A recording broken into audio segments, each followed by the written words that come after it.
Namaskar, welcome all of you to the beautiful world of Quantum Institute of Photobiomodulation। ये photo बायोमोडुलेशन की एक ऐसी दुनिया है जहाँ पे हम फोटो बायोमोडुलेशन की मदद से अपने मौजूदा ट्रेडिशनल प्रैक्टिस स्ट्रीम को कैसे स्केल अप करेंगे वो सीखेंगे। आज हम क्या क्या जानने वाले हैं उसके बारे में आपको एक छोटा सा ब्रीफ करना चाहूंगा। आज हम थोड़ा सा बेसिक कंपोनेंट्स को सीखेंगे कि फोटो बायोमोडुलेशन के बेसिक कंपोनेंट्स क्या क्या है और हम उसे कैसे अपने ट्रेडिशनल प्रोफेशन को और बेहतर बनाने में इस्तेमाल कर सकें। तो एक बार मैं आप सभी का स्वागत करता हूं कि आप इस प्रोग्राम में आए हैं और अपने आप को स्केल अप करने के उसमें ये महत्वपूर्ण भूमिका प्ले करने के लिए तैयार। ये कदम बहुत जरूरी है क्योंकि आज की दुनिया में आर्टिफिशियल इंटेलिजेंस काफी तेजी से ट्रेडिशनल चीजों को टेक ओवर करता जा रहा है। अगर हम ये सोचते हैं कि जैसे दवाइयाँ 20-25 साल पहले 50 साल पहले काम करती थी आज भी काम करे, ये मुमकिन नहीं है। बीमारियां ड्रग रेसिस्टेंट होते चले जा रही है। साथ ही साथ डायबिटीज और ब्लड प्रेशर ने चीजों को और उलझा दिया है। डायबिटिक कंडीशन में हम सर्जरी नहीं कर सकते, इवन एंडोस्कोपिक सर्जरी करने पर भी वुंड हील करने में दिक्कत आ रही है। इन्फेक्शन काफी तेजी से बढ़ रहे हैं। अब हमारी एक और चीज आ जाती है कि डायबिटीज जो लगातार बढ़ते चले जा रहे हैं इसकी वजह से एक और बुरा प्रभाव पड़ रहा है हमारे पूरे हेल्थ इंडस्ट्री। वो है कि हमारे दवाइयां जो है लिमिटेड इफेक्ट जनरेट कर उतना पावरफुल नहीं दिखा पा रहा है अपना एफिशिएंसी जितना कि वो पहले देता था।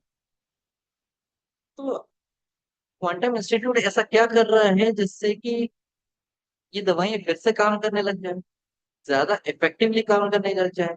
इवन जो आयुर्वेदिक मेडिसिन थी जो कि अपना असर दिखाने में काफी वक्त ले रही थी वो क्विक रिजल्ट देने लग जाए। सर्जरीज के बाद स्कार फॉर्मेशन कम हो, वुंड जल्दी हील हो जाए, इन्फेक्शन ना हो, दर्द कम हो, जो दवाइयां हम लोग दे रहे हैं वो ज्यादा एफिशिएंटली वर्क कर। आजकल एक और परेशानी काफी तेजी से आ रही है, जैसे कि आज सुबह जब मेरे पहले पेशेंट को मैं देख रहा था तो वो केस था ए प्लास्टिक एनीमिया, जिसपे उनको हर तीसरे दिन ब्लड ट्रांसफ्यूजन हो रहा है, प्लेटलेट लगातार डाउन होते जा रही थी। तब ये केस मेरे पास रेफर किया गया कि सर कब तक हम रेगुलर ब्लड ट्रांसफ्यूजन की मदद से ही बस इंसान को जिंदा रख सकते। बोन मेरो ट्रांसप्लांट कर सकते हैं लेकिन इस केस में बोन मेरो के लिए जो डीएनए थे वो मैच नहीं हो पा रहे हैं, बोन मेरो मैच नहीं हो पा रहा है, तो बोन मेरो ट्रांसप्लांटेशन नहीं हो पा रहा। तो ऐसे परिस्थिति में हम क्या कर सकते।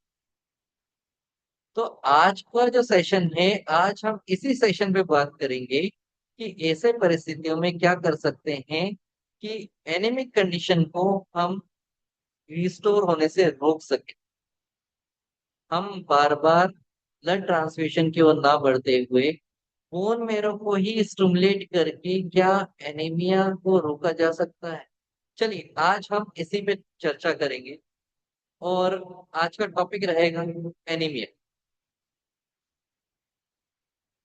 तो एक बार और मैं आप लोगों का शुक्रिया अदा करता हूँ कि आप लोग टाइम निकाल के इस वीडियो को देख रहे हैं। वीडियो में अंत तक बने रहिएगा जिससे कि हम एनीमिया को जड़ से खत्म करने के इस लाजवाब ट्रीटमेंट प्रोटोकॉल को अपने ट्रेडिशनल पैथी के साथ में इम्प्लीमेंट कर सकें। तो since it is the first webinar on this topic, मैं थोड़ा सा आपको फोटो बायोमॉड्यूलेशन पीबीएमटी के बारे में बताना चाह रहा हूँ जिसको कि लोग ब्रह्मास्त्र कहते हैं। शेफर्ड यूनिवर्सिटी से लेके हार्वर्ड मेडिकल कॉलेज तक हर एसोसिएशन इस ओर काफी तेजी से वर्क कर रहा है। आपको इसके बारे में अगर अधिक जानकारी चाहिए तो मैं आपको एक लिंक प्रोवाइड कर रहा हूँ, पीबीएम फाउंडेशन। आप पीबीएम फाउंडेशन की ओर जाएंगे तो आपको पता चलेगा कि पीबीएम फाउंडेशन कितनी तेजी से हेल्थ इंडस्ट्री के हर सेगमेंट के लिए ट्रेनिंग्स, रिसर्चेस और इम्प्लीमेंटेशन, ये तीनों ही पार्ट में वर्क कर रहा है।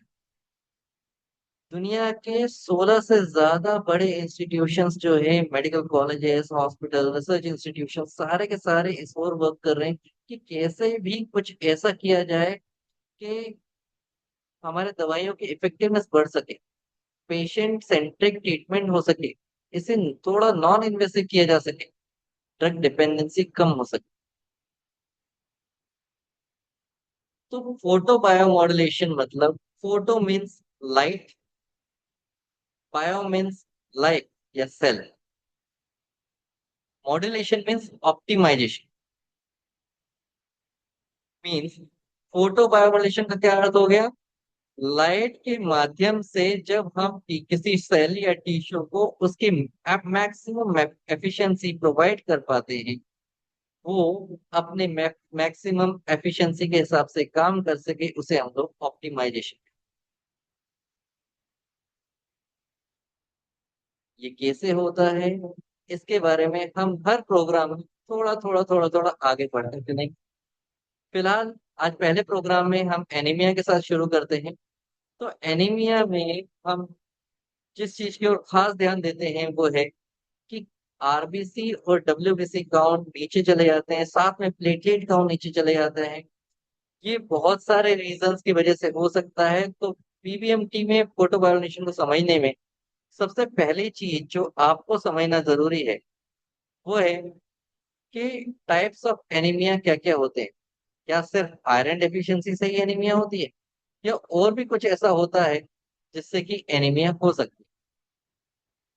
ठीक है, तो हम शुरू करते हैं आज के प्रोग्राम को, जिसमें हम देखेंगे सबसे पहला है iron deficiency anaemia. Iron deficiency जैसे नाम से समझ में आ रहा है कि आयरन की कमी से जो एनीमिया कंडीशन होती है, कि आरबीसी फॉर्मेशन में आयरन की जरूरत होती है, जिसकी वजह से ब्लड लॉस भी होता है और रेड ब्लड सेल फॉर्मेशन जो है वो कम हो पाता।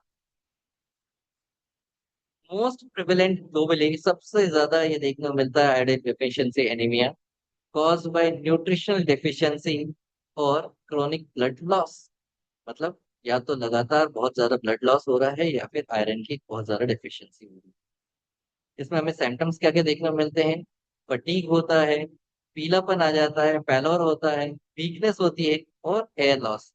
सामने वाला कंप्लेन करेगा उसके बाल बहुत तेजी से झड़ रहे हैं, तो यू कैन प्रेडिक्ट पर आयरन डेफिशिएंसी एनीमिया। दूसरा होता है मेगालोब्लास्टिक एनीमिया। क्या होता है megaloblastic anaemia?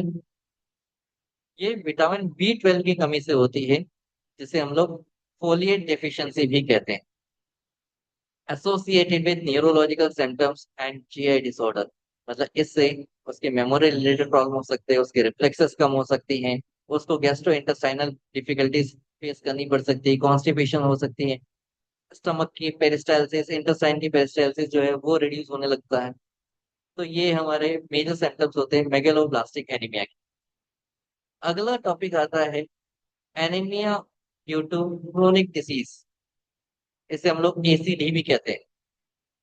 occurs in chronic infection, inflammation, autoimmune disorder और कैंसर। इसके अलावा होता है, जो इसमें हमें देखने को मिलती है वो है इन्वॉल्व्स सप्रेस्ड एरिथ्रोपोइटिन प्रोडक्शन। मतलब कि ब्लड फॉर्मेशन के लिए, आरबीसी फॉर्मेशन के लिए एरिथ्रोपोइटिन की सख्त जरूरत होती है। It is the primary cell, और इसका अगर प्रोडक्शन कम हो जाता है तो फिर हमें क्रोनिक डिसीज एसीडी एनीमिया हो जाता है। अगला होता है हीमोलाइटिक एनीमिया। हीमोलाइटिक एनीमिया मतलब होता है प्रीमेच्योर डिस्ट्रक्शन ऑफ आरबीसीज। अगर आरबीसी प्रॉपरली मैच्योर नहीं होता है तो उसकी रिजिडिटी और फ्लेक्सिबिलिटी जो है वो अफेक्ट होती है, जिसकी वजह से when it moves through the spin, fine capillaries through the spin, it breaks up. And due to that this reason spleen is also called as graveyard of RBC. जो भी आरबीसी फ्लेक्सिबल नहीं होते हैं वो वहां पे ब्रेक होने लगते। Now next is aplastic anaemia. क्या होता है ए प्लास्टिक एनीमिया? ए प्लास्टिक एनीमिया एनीमियाज के सबसे सीवियर और डिफिकल्ट कंडीशंस में से एक है, जिसमें bone marrow failure resulting in pancytopenia, मतलब बोन मैरो फेल हो जाते हैं जिसकी वजह से multiple blood cell deficiency create होती है, विच इज कॉल्ड पैनसाइटोपिनिया। ये इडियोपैथिक भी हो सकती है, ये ड्रग इंड्यूस भी हो सकती है, ये टॉक्सिन इंड्यूस भी हो सकती है। कई बार हमारे खाने में जो पेस्टिसाइड्स यूज होते हैं, जो हमारे वेजिटेबल्स के जरिए हमारे बॉडी में आ जाते हैं, उनके वजह से भी ये प्लास्टिक एनीमिया हो सकती है। चलिए अब देखते हैं कि इस ए प्लास्टिक एनीमिया में हमारा पीबीएमटी क्या रोल प्ले कर सकता है। पीबीएमटी का पहला रोल जो बनता है वो होता है stimulation of bone marrow stem cells. सबसे प्यारा कीवर्ड। अगर हम बोन मैरो में मौजूद स्टेम सेल्स को स्टिमुलेट कर पाए, फिर से उसमें वो जान डाल सके कि वो रिप्लिकेट होने लगे, वो आरबीसीज डब्ल्यूबीसीज प्लेटलेट्स इन सबको बनाने का रोल प्ले कर सके, तो फिर शायद हमारी प्रॉब्लम बहुत हद तक सॉल्व हो सके। अब पीबीएमटी में जैसे हम लाइट सोर्सेज यूज करते हैं, कुछ लाइट सोर्सेज सरफेस से ज्यादा पेनिट्रेट नहीं कर पाती, कुछ light sources 5 to 7 centimetre deep जाके भी चीजों को स्टिमुलेट कर सकती है।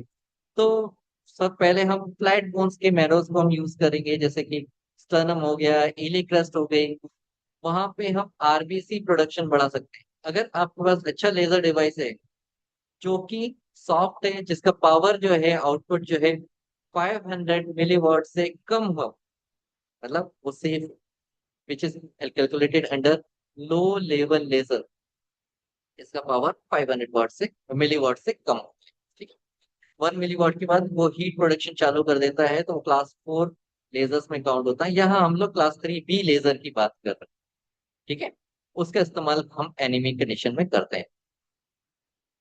नेक्स्ट होता है up regulation of erythropoietin. Next step जो ये प्ले करती है, नेक्स्ट रोल जो प्ले करती है, that is called up regulation of erythropoietin. इसका मतलब क्या हुआ?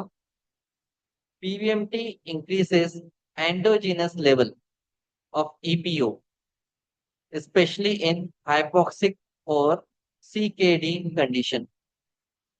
क्या होता है? मतलब जब भी क्रोनिक किडनी डिसीज होती है, या फिर बॉडी में बहुत ज्यादा हाइपोक्सिया हो जाता है, तो इन दैट कंडीशन पीवीएमटी ईपीओ को बढ़ा देता है, अप रेगुलेशन ऑफ एरिथ्रोपोइटिन बढ़ा देता है।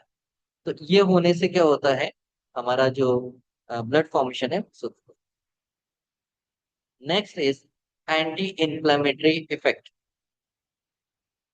अब एंटी इन्फ्लेमेटरी इफेक्ट जो है वो प्रोड्यूस करने के लिए क्या करना पड़ता है? फोटो बायोमोलेशन के जरिए हम केमिकल मैसेंजर, जिनको हम लोग इंटरलुकिन्स कहते हैं या टीएनएफ कहते हैं, या फिर बहुत सारे जैसे साइटोकाइंस होते हैं, ये सारे केमिकल मैसेंजर्स होते हैं जिनको रेगुलेट करने में हेल्प करता है। कुछ इंटरल्यूकिन्स को ये स्टिमुलेट करता है, कुछ को इनिबिट करता है। तो by doing a complex structure cascade of interleukins बनाते समय it produces a anti inflammatory effect. इस कंडीशन में इंटरल्यूकिन 6 और टीएनएफ अल्फा, इनको इनिबिट करना होता है। वहीं इंटरल्यूकिन 3, 1, 9, 10, इनके मदद से ये एंटी इंफ्लेमेटरी इफेक्ट करता है, इनको स्टिमुलेट करता है। फिर आता है इम्प्रूव ब्लड रियोलॉजी। क्या होता है? ये होता है कि कैसे आरबीसी के सेल मेम्ब्रेन की फ्लेक्सिबिलिटी को हम बढ़ा सकें, इनको माइक्रोवास्कुलर फ्लो को कैसे इम्प्रूव किया जा सकता है, ठीक है। ये दोनों ही चीजें जो हैं हमारे अगर डेवलप हो जाती हैं फोटो वायलेशन की मदद से, तो हम एनीमिया का एक और कंडीशन को हैंडल कर पाएंगे। इससे ही सिकल सेल एनीमिया का ट्रीटमेंट भी पॉसिबल है। फिर आता है माइटोकॉन्ड्रियल सपोर्ट। ये पांचवा रोल है। पहला हो गया था stimulation of bone marrow stem cells. दूसरा, अप रेगुलेशन ऑफ एरिथ्रोपोइटिन। तीसरा, एंटी इंफ्लेमेटरी इफेक्ट। चौथा, इम्प्रूव ब्लड रियोलॉजी। पांचवा, माइटोकॉन्ड्रियल सपोर्ट। अब माइटोकॉन्ड्रियल सपोर्ट मिल जाए तो क्या सोने पे सुहागा हो गया। पीएपीएमटी improves माइटोकॉन्ड्रियल बायोजेनेसिस, जिसकी वजह से एटीपी जनरेशन बढ़ जाता है हीमोपोइटिक टिश्यूज में, और ये होने से हीमोपोइसिस का रेट बढ़ जाता है, एरिथ्रोपोइसिस बढ़ जाती है। अब हम देखते हैं अलग अलग एनीमिक कंडीशंस में हम पीबीएमटी को कैसे यूज कर सकते हैं। जैसे आयरन डेफिशिएंसी एनीमिया में हमने देखा, enhances mucosal healing, increases systemic vitality, supports iron absorption by better gut performance। Protocol क्या है इसको कि डील करने का आयरन डेफिशिएंसी एनीमिया में? हम वेवलेंथ यूज करते हैं 810 नैनोमीटर से 850 nanometre, which comes under infrared laser light. किसकी जगह पे हम कर सकते हैं? सबसे पहले गट एरियाज हो जाते हैं, abdominal area over the gut. Second, bone marrow stimulation. ये आप स्टनम पे भी कर सकते हो, लॉन्ग बोन्स पे कर सकते हो। इससे क्या होगा कि आपका एरिथ्रोपोइसिस फंक्शन जो है वो इम्प्रूव हो जाएगा। डोजेस कितनी रखनी है? फ्लोइन से कितनी रखनी है?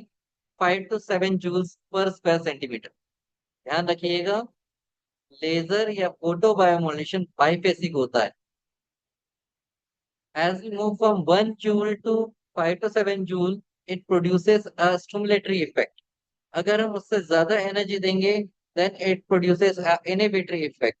जब ऐसा कोई चीज आता है तो आपको डोसेस की ओर से बहुत ही केयरफुल होना होता है। फिर आता है हम कब कब दे सकते हैं। तो इसकी फ्रीक्वेंसी जो रहेगी, ये हर अल्टरनेट डे दिया जाता है फॉर 4 to 6 वीक्स। अगर ऐसा करते हैं तो बोन मेरो पूरी तरह से रीजनरेट हो जाती है, और आपको आयरन डेफिशिएंसी वाले रोल से बाहर निकलने में मदद करती है। टुगेदर विद दिस मेडिकेशन में हम आयरन सप्लीमेंट्स वगैरह देना चालू करते हैं, आर्बिटोन जैसे टॉनिक्स यूज करते हैं, जो कि बेनिफिशियरी इफेक्ट जनरेट करती है। लेकिन उनके साथ अगर लेजर एनर्जी मिल जाती है, फोटो वाइलेशन की एनर्जी मिल जाती है, तो बहुत शार्पली वर्क करती है, और आप लिटरली एनीमिया को जड़ से हटाने की कैपेसिटी होल्ड करते हैं।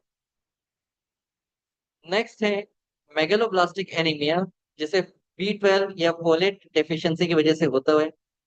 इसमें पीबीएमटी का रोल होता है इम्प्रूव्स न्यूरोलॉजिकल रिकवरी। आप लोगों के साथ एक बात मैं शेयर करना चाहता हूँ। पीबीएमटी का एक इफेक्ट ये भी होता है कि वो न्यूरो रीजनरेटिव इफेक्ट जनरेट करता है, नर्व सेल्स रीजनरेट होता है। तो अगर ऐसा कोई चीज हमारे हाथ में आ रही है जहाँ पे नर्व रीजनरेट हो सकता है, ब्रेन की इंजरीज को आप रीजनरेट कर सकते हैं, डीजनरेटिव डिसीजेस जो है वो कंट्रोल कर सकते हो, तो वही इफेक्ट हम यहाँ यूज करते हैं B12 डेफिशिएंसी से होने वाला megaloblastic anaemia. It improves neurological recovery, aids GI mucosal regeneration और न्यूट्रिशन एब्जॉर्प्शन। अब यहाँ पे हमें B12 सप्लीमेंट्स के साथ में हम जो प्रोटोकॉल यूज करेंगे, वेवलेंथ जो यूज करेंगे उसका वो रहेगा 810 नैनोमीटर्स का। साइट जो रहेगी वो एब्डोमेन में रहेगा। लंबर स्पाइन पे हम दे सकते हैं। ट्रांसक्रेनियल भी हम यूज कर सकते हैं। मींस हम स्किन के ऊपर से, हेड के ऊपर से हम लेजर बीम देंगे, which goes inside and improves the cellular regeneration of the neurons। Doses क्या होंगे? 4 to 6 जूल्स पर स्क्वायर सेंटीमीटर का आपका डोज प्रिफरेबल डोज होगा।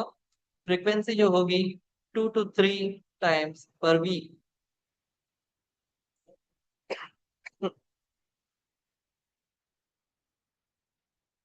Next is anaemia of chronic disease, ACD। अब यहाँ सबसे बड़ी चीज आती है, क्रोनिक डिजीज है बट ऑब्वियस है इम्यून सिस्टम लो हो जाती है।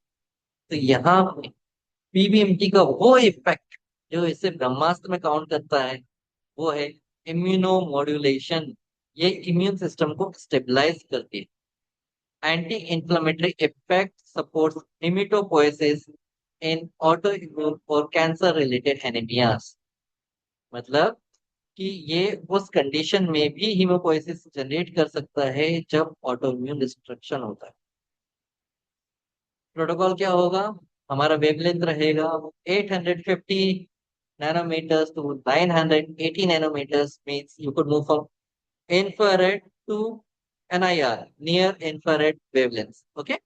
साइट क्या होगा? हम स्टानम भी यूज कर सकते हैं, लीवर और स्प्लीन पे किया जा सकता है जिससे मैक्रोफेज मॉड्यूलेशन हो। डोजेस क्या होंगे? 6 to 10 जूल्स पर स्क्वायर सेंटीमीटर हमें डोज सिलेक्ट करना है। फ्रिक्वेंसी जो होगी वो अल्टरनेट डेज में हमें 8 to 12 वीक्स लगेंगे, क्योंकि यहाँ पे हम क्रोनिक डिसीजेस को डील कर रहे हैं। It takes a big more time. ठीक है। अगला आता है हीमोलाइटिक एनीमिया। हीमोलाइटिक एनीमिया क्या होता है? Lysis means break down of blood cells. Okay. Reduction in oxidative stress means जो जिस वजह से मतलब आपको हीमोलाइसिस होती है, that is in that condition what happens? Oxidative stress जो है वो बढ़ जाता है, ऑक्सीडेशन बढ़ जाती है, टिश्यूज डैमेज होने लगती है। इन्फ्लेमेशन को और ऑक्सीडेटिव स्ट्रेस को दोनों को ही पीवीएफटी रिड्यूस करता है।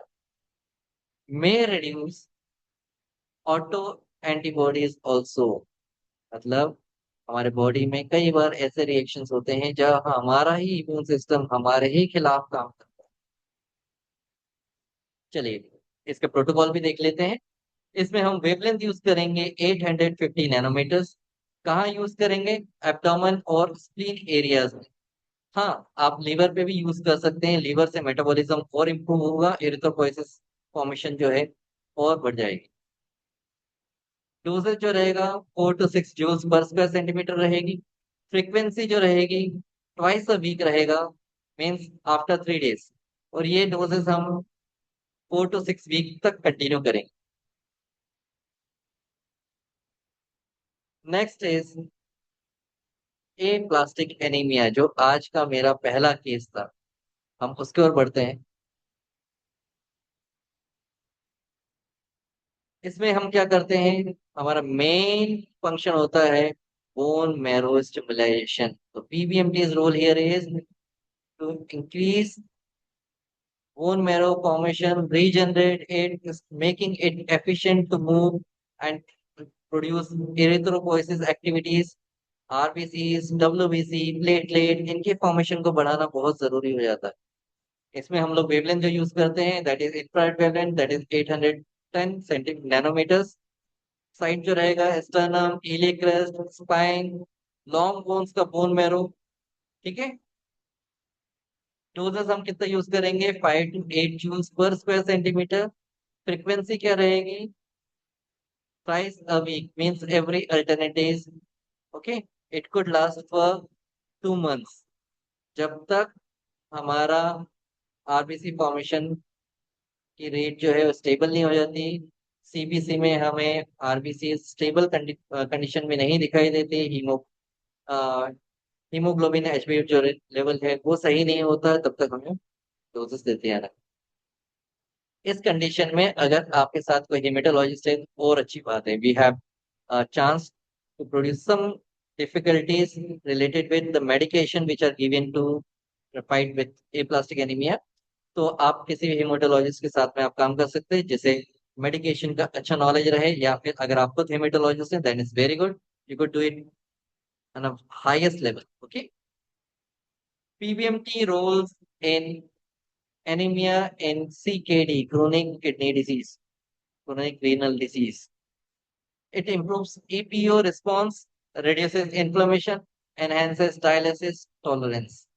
Means अगर किसी को डायलिसिस हो रहा है और आप पीबीएमटी यूज करते हैं तो भी एनीमिक कंडीशंस को आप हैंडल करते हैं, क्योंकि नेफ्रोटिक चेंजेस को ये कंट्रोल करता है। आपके नेफ्रोसिस जो है, नेफ्रोटिक सिंड्रोम में जो ग्लोमेरुलनेफ्राइटिस देखने को मिलता है, फिल्ट्रेशन प्रॉपर नहीं हो पाता है, नेफ्रॉन्स जो है वो डैमेज होने लगते हैं, उनकी एक्टिविटी लेवल बहुत नीचे चले जाती है। इन that condition PBT is helpful in renal conditions also.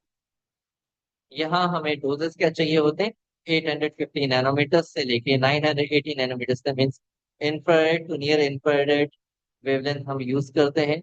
Site जो होती है हमें किडनी के ऊपर और बोन मैरोज के ऊपर करना होता है। आप लॉन्ग बोन्स पे कर सकते हो, आप स्टर्नम पे कर सकते हो, आप इलियक पे कर सकते हो। डोजेस जो रहेंगी 6 to 10 जूल्स पर स्क्वायर सेंटीमीटर रहेगा, और फ्रीक्वेंसी थ्राइस से वीक रहेगी, एवरी अल्टरनेटरी होगा, और ये हमें 8 वीक्स तक करना होगा। तो ये था आज का प्रोग्राम, उम्मीद है आपको अच्छा लगा होगा। और हर सेशन में हम कुछ ना कुछ वैल्यू एडिंग इंफॉर्मेशन आपके साथ शेयर करेंगे। बने रहिए।